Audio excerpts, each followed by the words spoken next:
Tonight, a dangerous new chapter may be unfolding in the Iran crisis.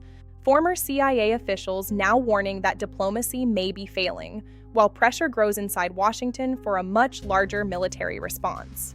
As President Donald Trump prepares for a major summit in Beijing, Iran appears unwilling to abandon its nuclear ambitions, despite months of military strikes, sanctions, and international pressure. And now, one question is dominating the conversation inside the White House. Can diplomacy still work, or is the United States moving closer to full-scale war? Fox News contributor and former CIA station chief Dan Hoffman says the latest developments reveal a major problem for the Trump administration. According to Hoffman, the United States and Israel have achieved major tactical victories against Iran. Military operations reportedly damaged Iran's ballistic missile systems, drone facilities, and eliminated several high-ranking leaders connected to the Iranian Revolutionary Guard. But despite those successes, Hoffman says one critical objective has not been achieved. Iran's behavior has not changed. Hardline elements inside the Iranian Revolutionary Guard still control the country's security structure, and according to analysts, they continue refusing serious negotiations over Iran's nuclear program. The core disagreement remains exactly where it has been for years, whether Iran is truly willing to dismantle or permanently limit its nuclear capabilities. And according to multiple officials, Tehran still appears unwilling to fully commit. Israeli Prime Minister Benjamin Netanyahu reportedly believes the conflict cannot end until Iran's enriched uranium stockpile is physically removed from the country. But the White House appears more cautious. Some administration officials believe a future agreement could still allow Iran to keep certain nuclear materials inside the country, under strict international monitoring. That disagreement highlights a growing divide between military hardliners and diplomatic strategists. Meanwhile, Iran's refusal to offer major concessions ahead of Trump's Beijing summit may also be strategic. According to Hoffman, Tehran does not want President Trump arriving in China appearing politically strong or diplomatically successful.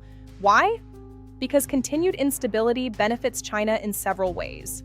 The unresolved war increases pressure on the global economy, weakens Western unity, and keeps oil markets unstable, conditions that can strengthen Beijing's geopolitical influence.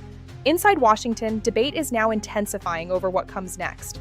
Republican Senator Lindsey Graham is openly calling for a much more aggressive approach, but Hoffman argues the Trump administration is already pursuing multiple strategies at the same time: military pressure, economic pressure, and diplomacy, all simultaneously. The United States continues supporting military operations alongside Israel while also maintaining heavy economic pressure through blockades and sanctions. At the same time, diplomatic talks remain technically alive. This strategy is designed to maximize American leverage and force Iran back to the negotiating table. Another key factor remains the Strait of Hormuz. The economic blockade and ongoing disruptions in the region are creating increasing financial pain for Iran.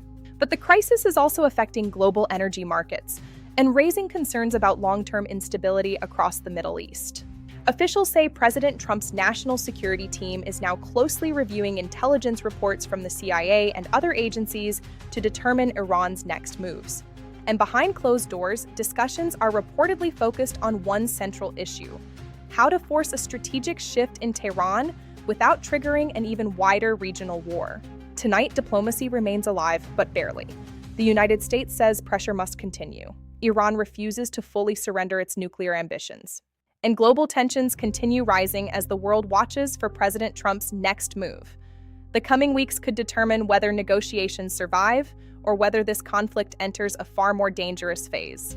For more breaking political analysis, global conflict coverage, and major world news updates, subscribe now and stay informed.